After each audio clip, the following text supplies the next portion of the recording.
ibihe byiza kuri mwe mwese abadukurikiye muri kano kanya tubifurije gukomeza kugira ubuzima bwiza. Iyi ni One Nation Radio, ijwi rya diaspora nyarwanda. Tuvugira kuri www.onenationradio.org, kuri YouTube, kuri urubuga rwa YouTube tuvugira kuri One Nation Radio, naho ku mbuga nkoranyambaga tukaboneka ku rukuta rwacu rwa Facebook aho wandika ijambo One Nation Radio. Ku rubuga rwa Twitter tuboneka kuri One Nation Radio, ndetse no ku rubuga rwa Instagram tukaboneka kuri One Nation Radio Official. Mwiriwe neza, njye nitwa Simeon Muhumuza. Uyu munsi ni tariki ya mbere ukwezi ni Mata, umwaka ni 2020. Kuri iyi saha tuvuganiraho muri aka kanya, ubu umubare w'abamaze kwandura icyorezo cya COVID-19 benshi bamaze kumenya nka coronavirus ku isi hose uragera ku bihumbi 860 n'abantu 696, ibihumbi 42,352 bamaze gupfa, naho abantu ibihumbi 178 n'abantu 537 bamaze gukira iki cyorezo gikomeje kuzahaza isi. Umunsi ku wundi niko umubare w'abarwayi ukomeza kwiyongera hirya no hino kuri uyu mubumbe dutuyeho. Ntabwo imibereho y'abawutuyeho itekanye, kuko usibye ubwoba bwo kwandura ku bataranduriye indwara, gukira ku bamaze kuyandura n'ubuzima muri rusange ntabwo bumeze neza ku batuye iyi si. Ingendo hagati y'ibihugu byinshi kuri ubu zarahagaritswe, ubucuruzi nabwo bwarahagaze, utuzi dutandukanye twinshi twarahagaze, ndetse yewe henshi ku isi abaturage barasabwa kuguma mu rugo kugira ngo hirindwe ikwirakwira ry'iyi ndwara. Mu Rwanda naho ni hamwe mu hamaze kugera iyi ndwara. Umubare w'abamaze kwandura uragera ku bantu 75, naho nk'ahandi henshi kandi ku isi ubu abaturage barasabwa kuguma mu rugo, ntabwo basohoka keretse ufite impamvu yumvikana niwe wemerewe kuva mu rugo, kandi nabwo akagirwa inama yo kwirinda. Byumvikana ko akazi nako kahagaze hano mu Rwanda. Umubare ni munini w'abahangayikishijwe n'imibereho yo kubaho, kandi akazi ntabwo kari gukorwa. Umubare w'abatishoboye ni munini mu gihugu hose, ari nako uhangayikishijwe n'iki cyorezo.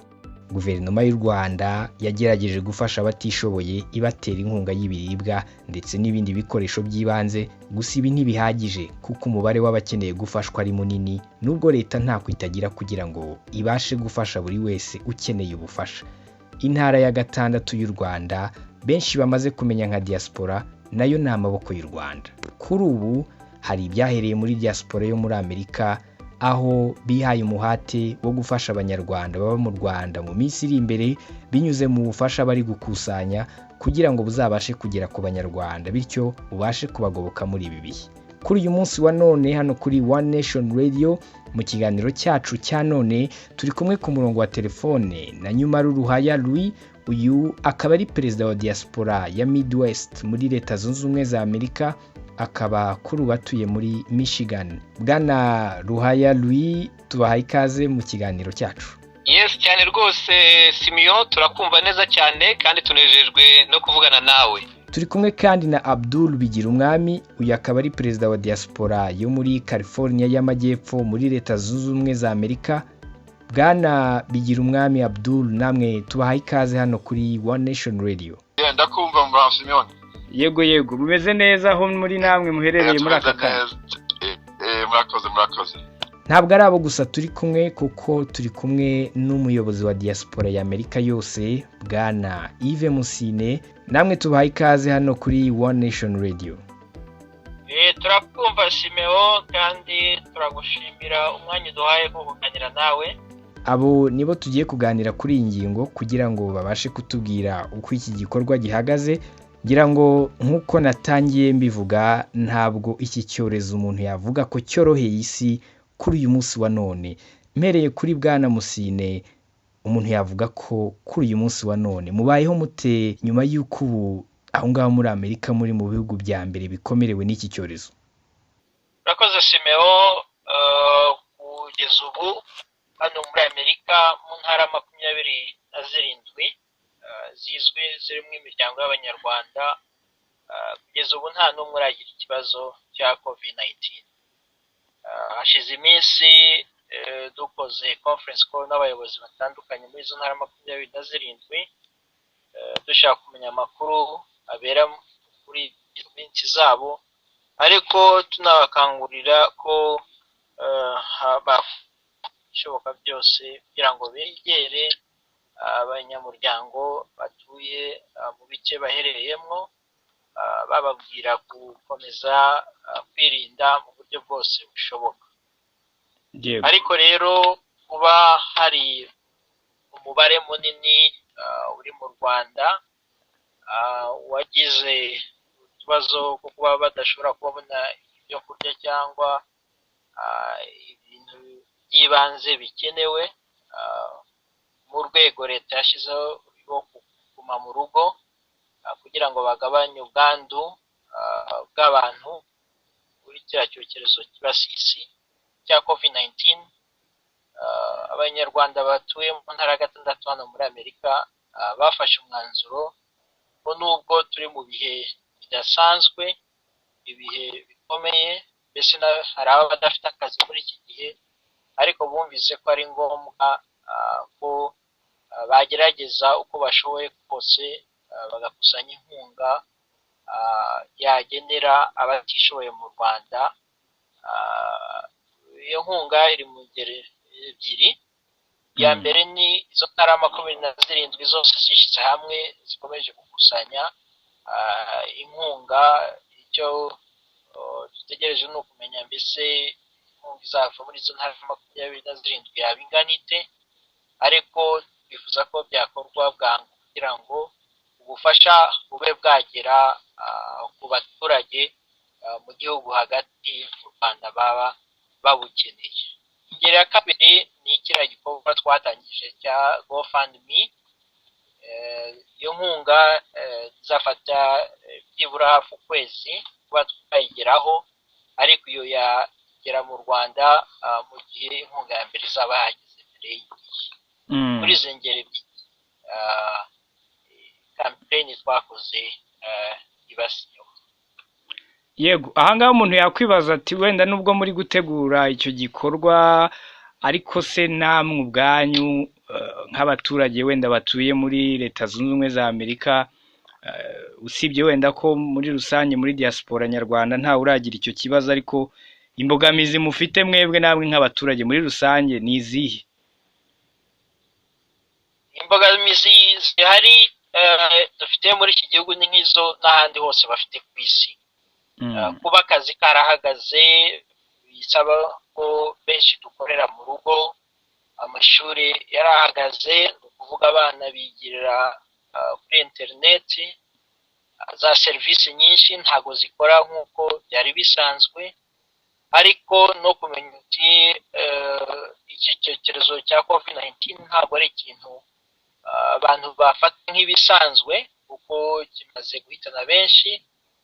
Ni ukuvuga ko bisaba ko buri muntu wese mu ntara ya 6 duherereyemo ko akora ibyangombwa byose kugira ngo abe yakwirinda. So ibibazo turabisangiye ku isi muri rusange, ariko ntabwo byatubuza kuba natwe twagira icyo dukora kugira ngo tugoboke bene wacu bari mu gihugu.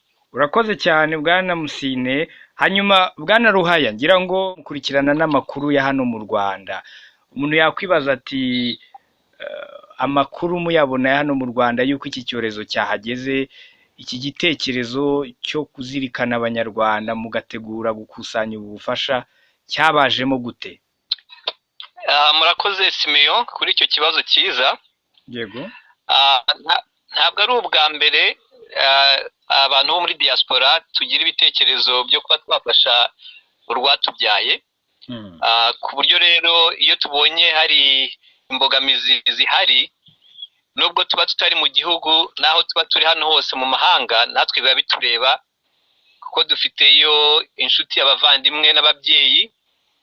Ni ukuvuga rero yuko igihe dufite ubushobozi bwose, icyo twakora kugira ngo dufashe leta yacu tubishyira muri gahunda zacu kandi abantu bakabyitabira. Ni muri ubwo buryo rero twasanze yuko iki cyorezo cyungarije isi yose, kiba cyarageze no mu Rwanda, kandi tukaba tuzi yuko leta yabishyizemo imbaraga nyinshi kugira ngo n'abatishoboye babone uburyo babaho. Twasanze imibereho yacu hano itababaje cyane nk'abari mu Rwanda, kuko hari ubufasha bwinshi dushobora kubona.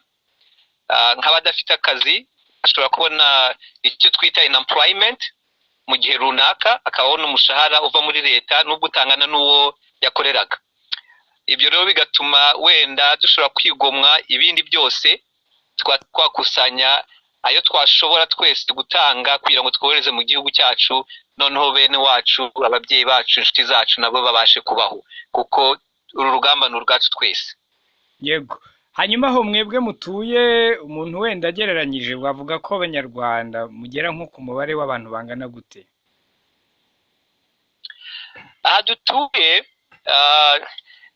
kugira ngo ubone umubare nyawo byaba bigoranye, ariko nko muri aka gace ka Michigan, Indiana, nk'uko wabivuze genteye muri Michigan, dufite abanyarwanda barenga hafi 1,000 batuye mu duce dutandukanye, no mu yandi maheta ya Midwest nka muri Illinois, Chicago na za Wisconsin, za Iowa, naho hagiye haba abanyarwanda. Ariko muri leta za Midwest zose ntabwo twagiramo za diaspora z'ubuyobozi bufatitse. Niyo mpamvu tugenda tubakusanya uko tubabonye, uko tubanye abanyarwanda, tukabashyira hamwe nabo bakiyubaka bakagira diaspora yemewe. Ariko muri makeya muri aka gace 1,000 kirenga cy'abanyarwanda turahabarizwa. Nk'umuntu uyoboye wenda ku gace, ubona ubwitabire ku bikorwa nk'ibi ngibi byunganira leta y'u Rwanda buhagaze bute? Buhagaze neza cyane. Abantu bo muri aka gace ko muri Midwest barasobanutse. Nk'uko nabivuze, buri teka dufata iya mbere mu gufasha iyo bibaye ngombwa. Ntabwo rero dufite abantu bakuze, dufite urubyiruko. Iyo ari ikintu kirebana n'igihugu cyacu bose barabyitabira. Mu by'ukuri ntabwo twaburamo n'abapinzi, hari abatabyumva, ariko abo ntabwo baturusha imbaraga. Ibyo rero ntabwo bidutera ubwoba, kandi ntabwo bituma dusubira inyuma, tujyana n'abari ready tukamuvinga forward. Yego. Turi kumwe kandi na Abdul Bigirumwami, nkuko natangiye mbibabwira, nawe ni perezida wa diaspora yo muri California y'Amajyepfo. Bwana Bigirumwami, aho ngaho muherereye, nkuko nabibazaga Ruhaya, ubwitabire kuri iki gikorwa buhagaze bute? Urabona abantu koko bari kubyitabira, barabyumva kugeza uyu munsi wa none? Urakoze Simone. Muri California subwa mbere tubikora, ni ibintu bitaba cyane, acinci bayi Rwanda cyangwa gufasha cyangwa barabyitaba cyane. Ngibi barabikora neza, bose bashizeho umwete cyane kufasha iwacu. Hanyuma Bwana Ruhaya, kugeza ubu niba wenda gihari gifatika nubwo mu gikusanya, ni nk'iki mwabashije kugeraho kiri buze kunganira leta mu minsi iri imbere? Iki gikorwa nk'uko perezida wacu Yves Musina bivuze, kimaze iminsi 2 gitangiye. Yego. Ubu rero abantu baracyabona amakuru tubohereza, tubabwira n'ukuntu bashobora gutanga inkunga zabo. Nk'uko nakubwiye, kugeza ubu tumaze kubona nk'abantu 12, 15 tumaze gukusanya hafi $2,000 kandi urumva uwo mubare ari mutoya, kuko ni abantu 15, 16. Abandi bose nibamara kwiyongera, nk'uko bagenda babona message tugenda twohereza, urumva ko amafaranga tuzakusanya uyongeranyije n'ayazava mu yandi ma diaspora, turibwira ko bizaba ari amafaranga ashobora kugira icyo akora kandi akagoboka abanyarwanda batishoboye. Bwana Musine, ngira ngo namwe muracyadukurikiye, ariko umuntu ashobora kwibaza akavuga ati, nk'uko wenda Ruhaya yabitubwiraga hashize iminsi 2, ntabwo iraba iminsi myinshi, kandi n'ubundi na hano mu Rwanda ntabwo leta irongera gutangaza ko icyorezo cyagabanyutse kugira ngo abantu wenda basohoke. Ariko umuntu yakwibaza ati, nk'umuntu uyoboye diaspora yaho muri Amerika yose, wenda izindi leta muri gukorana, muri kubona hari intambwe koko biri kugerwaho ku buryo ubufasha bwagera ku banyarwanda mu minsi iri imbere koko? Intambwe tumaze kugeraho muri iyi minsi ibiri ishize ni intambwe ishimishije. Hari intara 27 ubu dufite inzego za diaspora. Izo zose muri iyo minsi ibiri amakuru angeraho nuko bamaze gukusanya ari intambwe ishimishije. Icya kabiri nuko iyi kampeni twagize ntago irimo abanyarwanda gusa, harimo n'inshuti z'u Rwanda. Izo nshuti z'u Rwanda rero nazo ntago zagumye ziri inyuma, nazo zafashe iya mbere zifatanya n'izo RCS. Mu minsi iri imbere bazaba tubagezaho byavuye muri iyo campaign, ariko icyo twifuza ni uko twabikora vuba bwangu kugira ngo ubufasha bube bwagera babugeneye mu gihugu hagati. Bakora n'inzego zibishinzwe, haba ambasade yacu, minisiteri y'ububanyi n'amahanga na minisiteri y'ubutegetsi bw'igihugu n'itangazamakuru, kugira ngo igihe tuzaba turi tayari kuba twagize inkunga mu Rwanda izakorwe mu buryo bwiza, nta kajagari karimo, kandi igere ku bantu bayikeneye. Ntabwo naba ngiye kure mvuze ko umuryango w'abanyarwanda bo muri Amerika iki si igikorwa cya mbere mugiye gukora, hari n'ibindi mujya mukora byo gufasha, ariko si uko hatari n'izindi diaspora nazo zirakora, ariko akenshi mukunze kuba aba mbere. Yewe n'ubu navuga ko ari mwe musa nk'ababaye aba mbere mu ntara ya 6. Umuntu yavuga ko ari iki kibibashoboza aho ngaho, Bwana Musini? Ikidushoboza nta kindi ni ugukunda igihugu, ni kugira umutima wo gufasha, kandi iki ni ikigaragaza imbaraga z'abanyarwanda iyo bishyize hamwe. Iyo ari cyo cyose hari ikintu gikenewe kuba cyakorwa mu gihugu cyangwa hano muri diaspora ya Amerika, buri gihe abanyarwanda barabyitabira. Rero ni ikigaragaza urukundo abanyarwanda muri ntara ya 6 bafitiye igihugu. Ni nayo mpamvu nk'imibare tumaze kubona mu minsi ibiri ari imibare ishimishije. Kandi kuri abo ngabo navuga ko bamaze kuba batangiye inkunga yabo, hari umubare munini w'abatakaje akazi. Hari urugero naguha mu bantu batangije iyi campaign, hari naho tudafite RCA nko mu mujyi wa Nashville, Tennessee. Abanyarwanda bishyize hamwe ku giti cyabo tutanababwiye, bareba uburyo nabo bagoboka abavandimwe bari i Kigali. Hari n'umubyeyi yatakaje akazi ufite abana 5. Abana baramubwiye ati mama, ati turabizi ko watanze amadolari 50, ati ishure ntago ririmo rirakora nk'uko bisanzwe, ati turi mu rugo, ati muri yandi wajyaga tugenera buri kwezi, ati natwe turakuramo 10. Ubwo urumva rero abana 5, umwana umwe yagiye atanga 10, ubwo bongeraho nayo umubyeyi yari amaze gutanga 50, ati twese tazija. Urumva ko ari igikorwa kiva ku mutima. Abana babwiye nyina ko mu minsi ishize ati twajyaga tubona ifunguro ariko tukumva nta mahoro dufite mu mutima, ati tuzi ko hari abandi bana bare mu Rwanda n'imiryango ikeneye ibiribwa cyangwa iby'ibanze. Urumva ko biva ku mutima, gukunda igihugu no gukomeza kugaragaza indangagaciro nyarwanda muri rusange.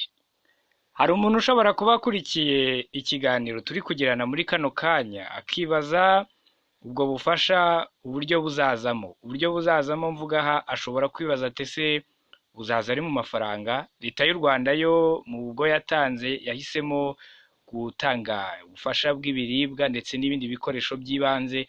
Ese ubwanyu niba atari ibanga nubwo wenda mutaragera igihe cyo kubitangaza cyangwa ngo munasoze iyo gahunda murimo, ubwo buzaza buhagaze gute? Ibyo ntabyo nshobora kuba navugaho muri aka kanya. Yego. Mu gihe tuzaba turangije kampeni niho tuzicara turebe mbese ni muhe buryo iyo nkunga yagera ku baturage babigenewe. Tuzagira igihe tuganira n'inzego z'ibanze mu Rwanda. Muri icyo gihe tuzaba twabwira iyo nkunga izagera ku baturage. Yego. Hanyuma Bwana Abdul, ngira ngo namwe muracyadukurikiye, ariko umuntu yakwibaza ataho majyepfo ya California, mwebwe ko n'ubundi natwe dusoma amakuru hano i Kigali mu Rwanda tugakurikira, namwe nzi ko kusohoka aho ngaho abaturage bo muri Amerika bitoroshye, ariko bibasha gukunda gute kugira ngo ubwo bufasha wenda mubashe kubuhuriza hamwe bubashe kubageraho? urakoze Simon. Muri California cyane cyane Los Angeles ni umujyi na New York wafasha abantu benshi kurusha hose muri Amerika. So natwe niko tumeze, bose turi mu nzu, akina abanyarwanda muri community yacu bemeye uko bashoboye gutanga amafaranga. Ibyo ni byiza kubera uko Perezida yavuze, ubwo ni ukukunda igihugu cyabo. Bose bari excited, bashaka gufasha cyane. Bwana Ruhaya, watubwiye ko aho uri murenga 1000 aho ngaho muri Midwest, ariko hari ushobora muri kano kanya kuba nawe aherereye muri ako gace akurikiye One Nation Radio, nawe yifuza wenda kugira umusanzu atanga, yawucisha hehe mu buhe buryo? Murakoze Simeon. Urabizi ko ikoranabuhanga riri hose, abantu bose bafite amatelefone, za banke ziri hirya no hino, dufite za konti tubaha kandi tukabahana n'uburyo bashobora kohereza amafaranga kuri telefone agahita agera kuri konti y'umuryango. So ntabwo ari ngombwa kujya mu rugo rw'umuntu cyangwa ujya kureba umuntu, ahubwo tubaha ubushobozi bwose bashobora gukoresha kuba batugezeyo nkunga, kandi barabimenyereye, birakora. Nta wagira ikibazo, kandi n'utabizi yaduhamagara, amatelefone yacu baba bayazi, n'utayifite yayibaza uyifite. Ubusobanuro turabutanga rwose, icyo ntabwo ari ikibazo. Umuntu waba udukurikiye udafite information wenda akaba atari kuri group yacu ya za WhatsApp, ubwo nawe abandi bamugezeho makuru kuko ntabwo ari ibanga. Bwana Musine, nk'umuntu ukuriye diaspora yaho ngaho muri rusange, hari abantu bashobora kuba badukurikiye bari nabo mu zindi diaspora kandi n'ubundi mugenda mukorana, ni ubuhe butumwa by'umwihariko wabaha kugira ngo niba nabo hari umusanzu cyangwa se hari ikindi bashobora gukora muri ibi bihe babashe kuba wenda bagikorera abanyarwanda? Ubutumwa ndagenera umuntu twumva muri aka kanya, kimwe nuko iki cyorezo cya COVID-19 kireba abantu bose, ibibazo kimaze guteza hirya no hino ku isi ni ibibazo bikomeye cyane. Kubona ibintu byose ku isi byahagaze, icyo ni ikigaragaza ko dukwiye gukomeza kwirinda nk'uko tubisabwa, ari ugukaraba neza, ari ukuguma mu rugo, ariko no gushyira hamwe kugira ngo duhurize imbaraga mu buryo bwo gufasha abantu hirya no hino baba bakeneye ubufasha. Nakangurira n'abantu batwumva ko aho ariho hose za diaspora, haba muri Amerika cyangwa ku isi hose, bafata iya mbere bakareba ukuntu bagoboka abantu baba bakeneye ubufasha mu gihugu hagati, kuko tujye twibuka ko iyo abantu bashize hamwe n'imbaraga zikomeye cyane, kandi n'imbaraga umuntu atashobora kuba yasubiza inyuma. Ni muri urwo rwego rero bakangurira muri rusange abatwumva muri za diaspora bahereyemo, bakora ibishoboka byose barebe ukuntu bakusanya inkunga yafasha abavandimwe bacu bari mu Rwanda.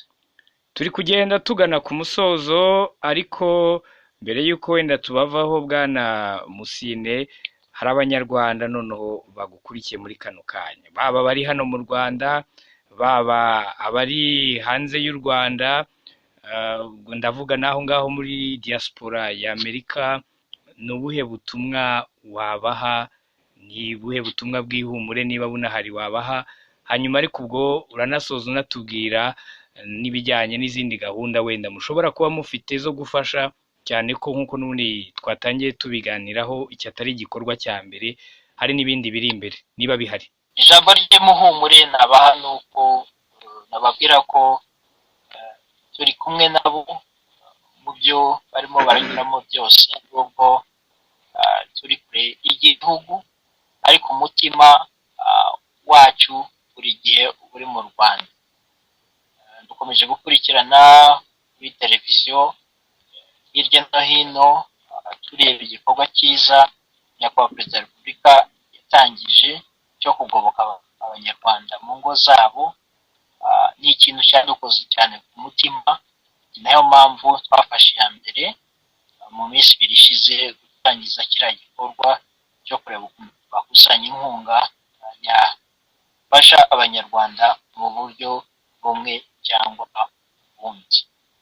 Ikindi navuga ni uko nasaba abanyarwanda gukomeza gukurikiza gahunda leta yashyizeho zo kuguma mu rugo, barebe ibindi baba bakora mu rugo kugira ngo umubare w'abantu bandura iyi COVID-19 ko wagabanuka. Nanashimira na leta y'u Rwanda ingamba yafashe kuva icyerekezo cyagera mu Rwanda cyo gufasha abantu ari bo bose, ingeri zo zose, kugira ngo babone ubufasha bushoboka. Abaganga babasuzuma n'ibikoresho byose bikomeje gukusanywa hirya no hino ngo bifashe abantu baba baragize ubwo bwandu bwa COVID-19. Icyo ni ikintu rwose isi yose ireba amaso ku byo u Rwanda rurimo rurakora, kandi natwe nk'abantu batuye mu ntara ya gatandatu, igihe ari cyo cyose igihugu kizadukenera tuzaba turi tayari kuba twatera inkunga uburyo bwose bushoboka. Hanyuma haba hari ibindi bikorwa wenda muteganya mu minsi iri imbere byo kugoboka abanyarwanda byaba bihari wenda nyuma y'iki ngiki?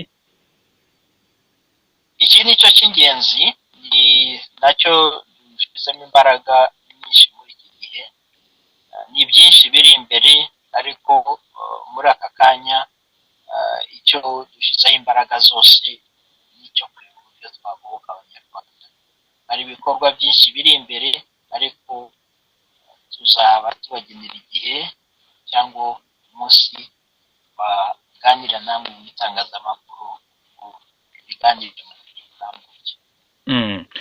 Hanyuma akandi kabazo ka nyuma k'amatsiko, aho ngaho umubare umaze kuba mwinshi, ngira ngo n'Ubushinwa mwamaze kubucaho, ndetse no mu Butaliyani n'ahandi. Amerika ko ari igihugu umuntu yavuga ko cyateye imbere kandi cyari gifite n'ubushobozi bwo kwirinda wenda bihagije kurusha ibindi bihugu, yewe n'ibyo muri Afurika bitaratera imbere cyane.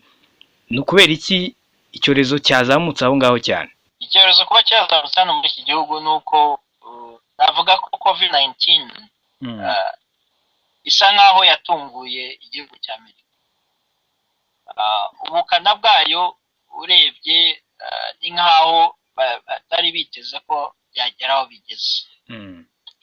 Urebye ibihugu bindi ubazemo n'u Rwanda byafashe ingamba hakiri kare, ingamba zo guhagarika urujya n'uruza rw'abantu, ingendo z'indege, gukangurira abantu kuguma mu rugo, gukaraba. Hano muri Amerika ingamba bazifashe batinze gato. Ikindi ni ibikoresho haba za masike cyangwa ibindi bidahagije ugereranyije n'umubare w'abandura mu gihugu, ariko aho bagifatiye ingamba hirya no hino, twibaza ko mu mezi make umubare uzaba wagabanutse, kandi turasaba Imana ko urukingo rwaboneka vuba kugira ngo tube twasubira mu buzima bwacu busanzwe uko byari bisanzwe bimeze. Hari amakuru avuga ko ejo bundi mwana bisengeye Donald Trump aricyo yategetse. Rwose ibihe nk'ibi ngibi, ibihe bidasanzwe, nta kindi umuntu yakora atari ukwisengera no gusaba Imana yadufasha ngo urukingo rube rwaboneka kugira ngo abantu basubire mu buzima bwabo busanzwe. Murakoze cyane Bwana Musine. Hanyuma dusoza tujya nanone kuri Ruhaya ndetse na Abdul, namwe muradukurikiye. Bwana Ruhaya, wowe n'ubuhe butumwa muri aka kanya waha abanyarwanda baba bari mu Rwanda cyangwa se n'abari aho ngaho muri diaspora iyo muri Amerika by'umwihariko muri iki gihe? Murakoze Simeon. Yewe icyo navuga, ubutumwa natanga ni nk'uko leta yacu ibivuga buri gihe iyo dukurikiranye amakuru, nta gikuba cyacitse, kuko hari ababifatiraho bakavuga ati dore batangiye gukusanya inkunga zo kohereza mu Rwanda, abantu bashize, inzara yabamaze. Oya, sibyo. Nibakurikira amakuru nyayo, bamenye ukuri, kuko leta y'u Rwanda kandi dushimira yafashe ingamba nziza mu bushobozi bwayo, ikaba yaragobotse abanyarwanda. Kuba rero natwe twishyira hamwe kugira ngo dutange inkunga yo kongera ku byo guverinoma yacu ikora, ntabwo ari ukubera ari igikuba cyacitse, ahubwo ni uko ari duty zacu nk'abanyarwanda, ni ibyo dushinzwe, nibyo tugomba gukora. Kandi ikindi, ntabwo gusa twibanda ku bari mu Rwanda gusa, n'aha dutuye muri za diaspora zacu, amakuru dutanga ni uko ahari umunyarwanda wese waba ukeneye ubufasha yatugeraho, cyangwa se waba amuzi akamutubwira, nawe tukamwitaho. Ntabwo rero ari ukuvuga ngo turi abari aha turabibagiwe, ngo twibanze mu bo mu Rwanda gusa, ahubwo muri rusange ahari umwana w'u Rwanda turahagera. Urakoze cyane Bwana Ruhaya. Dusoza, Bwana Bigirumwami Abdul, namwe muradukurikiye, ubutumwa bwanyu ku munyarwanda yaba uri mu Rwanda cyangwa se muri diaspora muri rusange n'ubuhe dusoza? Ibyo nshaka kuvuga, urakoze Simoni, byerekeye iwacu na muri Amerika. Ikibazo ni ukukurikira amategeko ya leta uko birimo, bireba kwanduza, gusohoka, kwanduza abandi, ibyo tubyemereye twese tukaguma mu rugo byatufasha. N'ubutumwa nshobora kuvuga ku nta kindi, kuko biri abantu benshi nabo babifata serious, bakasohoka, so ibi contain tukaba mu rugo twese, iyo uzo kwanduka tukazicontrollinga, bizafasha abantu cyane. Urakoze cyane Bwana Abdul. Ari nako kandi mbwira bari badukurikiye ko uyu ari wo musozo w'ikiganiro cyacu kuri uyu mugoroba. Bibutse ko twaganiraga ku bijyanye n'igikorwa abanyarwanda bari mu ntara ya gatandatu, ariko by'umwihariko muri diaspora yo muri Leta Zunze Ubumwe za Amerika, bari gutegura cyo gufasha abanyarwanda muri ibi bihe turi mu bijyanye n'icyorezo cya coronavirus. Umuntu yavuga ko kinazahaje isi yose muri iyi minsi.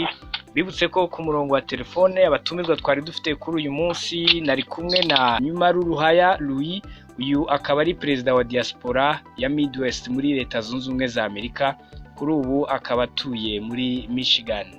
Bwana Ruhaya, mwakoze cyane kwitabira ubutumire bwacu kuri uyu mugoroba. Namwe mwakoze, mugire ijoro ryiza. Twari kumwe kandi na Abdul Bigirumwami, uyu nawe akaba ari perezida wa diaspora yo mu majyepfo ya California muri Leta Zunze Ubumwe za Amerika. Mwakoze cyane Abdul Bigirumwami kwitabira ubutumire bwacu. Urakoze Simon. Twari kumwe kandi na Bwana Yves Musine, akaba ari we uyoboye diaspora yo muri Amerika yose. Bwana Yves Musine, mwakoze cyane kwitabira ubutumire bwacu kuri uyu mugoroba. murakoze Simeo ku butumire bwanyu. Uyu niwo musozo w'ikiganiro cyacu, ubwo reka nkomeze mbifurize gukomera, dukomeze twubahirize gahunda yo kuguma mu rugo kugira ngo tubashe kubungabunga ubuzima, turushaho kwirinda.